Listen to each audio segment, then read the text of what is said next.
Hi guys, welcome back. It's Danielle, and today we're going to talk about all the books that I read in the month of June. So in the month of May, I kind of fell into a reading slump. I only finished one book, and I think part of the reason is because I pushed myself to read a lot of fantasy books, and I was kind of getting a little burnt out. So for the month of June, I switched up the genres. I didn't force myself onto a TBR, and I had a much better reading month. I read 5 books in the month of June, one of which was a 4-star, and the rest were 5-star books. That is rounding some of them up to a 5-star, but overall I really enjoyed all of the books that I read. Of what I read, 4 of them were contemporaries, either YA or adult contemporaries, and one of them was a mystery thriller. The first book I read in June was A Heart in a Body of the World by Deb Coletti, and this is a book about a teenage girl who is about to graduate from high school, and she's kind of going through a really tough time in her life.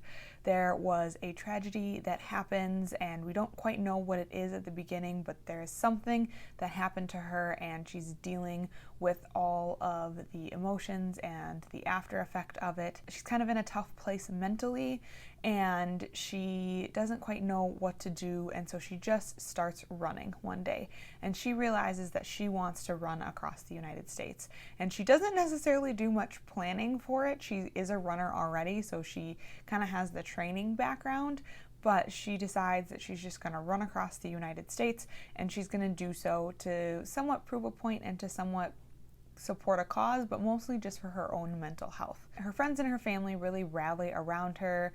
She has friends who kind of set up a GoFundMe to kind of bring awareness and support to what she's doing. Her mom is not super on board right away, as most mothers of 17, 18-year-olds wouldn't be super excited about their daughter just running across America. But actually her grandpa has an RV, and he agrees to follow her across America and be her support team as she runs from Washington State to Washington, D.C. This book follows her as she runs across the country, and it kind of goes back and forth between what's happening now and what happened a year ago during this tragedy. And as things unfold, you really get to see like what happened and how things played out, and it was a really beautiful book. It was very powerful and very moving. I really liked Annabelle as a main character. I really liked her family and how they rallied around her and how supportive her mom was, and her brother and her grandpa. They were just a wonderful family, and they kind of understood that this is what she needed to do to help herself heal. And even her dad in the end was very supportive as well, which was really cool to see because she's pretty estranged from her dad. And I felt like this book brought up some really powerful messages about kind of things that are happening today in this world, and I think it's a really important book. It's a YA contemporary, and I think that teenagers should read this book. I think it's a great book about some really important topics in the world today, and so I highly recommend A Heart in a Body in the World by Deb Coletti, and I gave this book 5 out of 5 stars. Next up, I read With the Fire on High by Elizabeth Acevedo. This is my first Elizabeth Acevedo book that I've read. I have not read The Poet X, though now after reading this one I am interested in picking that book up. This book follows Amani, who is a teen mom, and she's going through high school, and she has this opportunity to take this cooking class. And she's really excited about it because she loves to cook. She is a naturally talented chef, and she also maybe has like a little magic related to her cooking. It kind of follows her and her struggle with wanting to pursue this career and pursue this passion, and being a teen mom and having to put her daughter first and having to think about all of those things. And she lives with her abuela, her grandmother in Philadelphia, who has raised her. And so it's kind of got a lot of interesting family dynamics just within their own family. And so this focuses on her taking this class, and the class is going to go on a trip to Spain and learn how to cook there. And she has to help raise some of the money to send her on this trip. And it just kind of is a slice of life, which usually isn't my preference for books, but I really enjoyed this one. Elizabeth Acevedo does a great job writing realistic characters and relatable characters.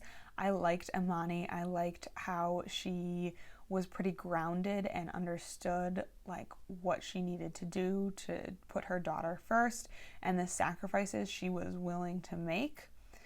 I liked her relationship with her grandmother and how she and her grandmother are learning to evolve their relationship. I really like the cultural dynamic that was brought up in this novel. I think it's very similar to Elizabeth Acevedo's own background. I believe Imani was half Puerto Rican and half Black, and so she kind of has both those sides of her and, learning to combine them and make that all of who she is. It was really interesting. I listened to this on audiobook as well, and Elizabeth Acevedo narrates this, and so I think she gives you a really authentic feel for who these characters are and who she meant them to be. And I absolutely loved this story. I gave it a 4.5 out of 5. I wish a little bit that there either would have been a little more to the magic part of it or none at all. It was kind of alluded to, but didn't really ever explain anything. That's kind of my only complaint on the book. Otherwise, I really enjoyed With the Fire on High by Elizabeth Acevedo. Next up, I read And Then There Were None by Agatha Christie, and I kind of picked this up on a whim. I am also still in the middle of reading Rebecca. I'm really enjoying Rebecca, and I wanted to read kind of another murder mystery British-centered story, and I found And Then There Were None. The audiobook is on YouTube because I think a lot of Agatha Christie's stuff is public domain now, and so I listened to that on YouTube. It was like 6 hours. It was a really quick audiobook, and it was definitely like the classic murder mystery. I've seen this story told several different ways, but I think, I'm not 100% sure, so you can correct me if I'm wrong, but I think she was the first one to tell it in this way. And it's just like, there are 10 people on this island, and then there are 9 people on this island, and then there are 8 people on this island, and they're slowly being killed off, and somebody on the island is doing it, and so they have to figure out who it is. I thought that this book was full of interesting characters and very different characters, and I thought it taught some interesting lessons, or the point of the book was to teach lessons about being a good person and doing the right thing and living your life in a certain way, which was kind of interesting to find out about all these different characters and dive into their lives. I was not sure who was doing it. I had guesses about everybody, but I wasn't really entirely sure. The ending, I don't know if I could have guessed the ending if I wanted to. I don't know. Part of me wants to go back and re-listen and see if I could pick up on it, or if it's just like you weren't supposed to pick up on it and you never would have guessed it. I don't know. If you read it and you guessed the ending, let me know, because I didn't really see it coming. I thought I had it figured out to what the actual ending was, and then they kind of throw in a second ending.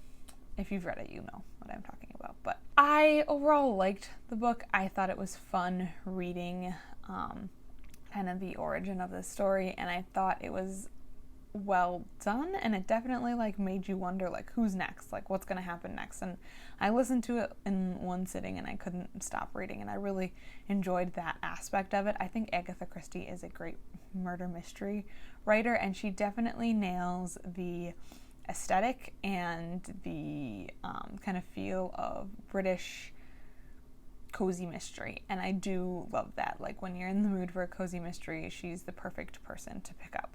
I gave And Then There Were None 4 out of 5 stars. So the last 2 books that I read in the month of June were both by the same author, and I read these books for Summerathon, which was a readathon that took place in the 3rd week of June, I believe. And so the first book was The Unhoneymooners by Christina Lauren.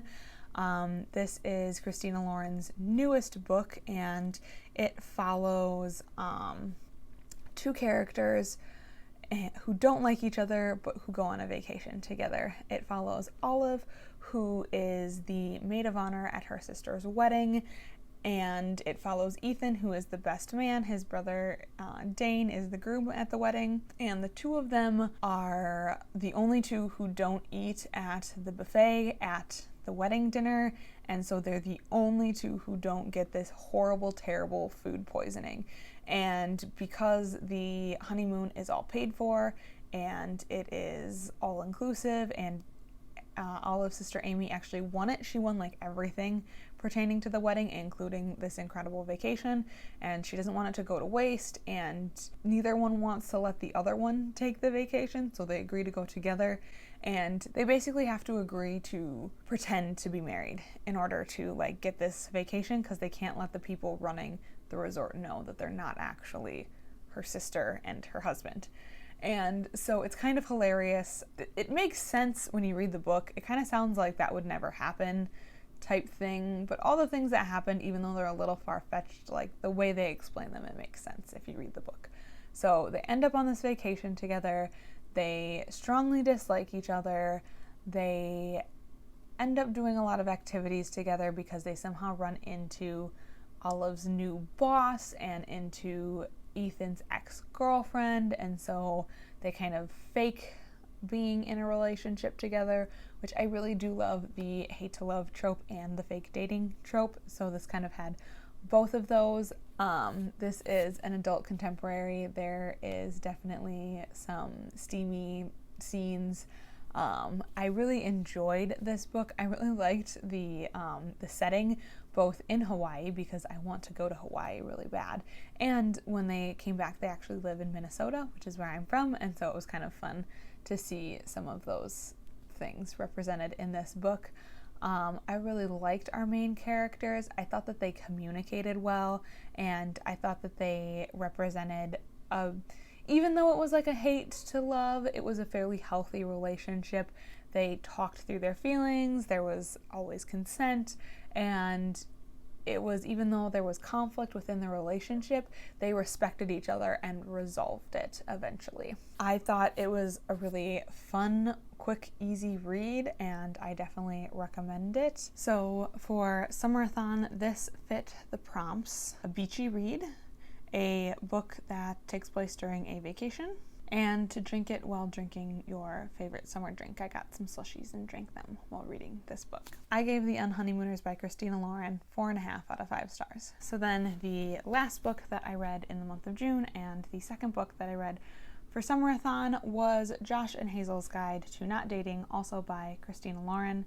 And this is another Christina Lauren book, obviously, and so it also falls within the adult romance category.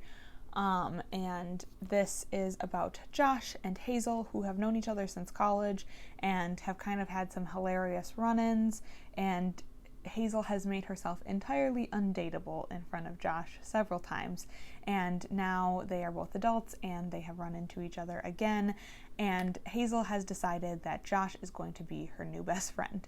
And so they become really good friends, and this is a friends to lovers trope, and Hazel is kind of really out there. She's a little bit bizarre, she's wild and eccentric, but really fun, and she loves who she is, and Josh kind of loves that too. Josh is very clean-cut, straightforward, neat, organized, like to a T, the polar opposite of Hazel.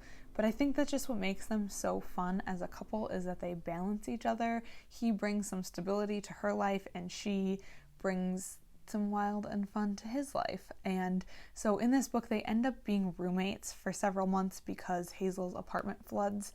And while they're roommates, they try to set each other up on dates with other people, and they go on these string of terrible double dates, but they end up having a ton of fun with each other on these dates. And I thought that hate to love was my favorite romance trope, but I quickly learned that friends to lovers is definitely one of my favorite romances to read. I loved this book. I think I love this book a little bit more than the Unhoneymooners. I just thought it was so sweet and so cute.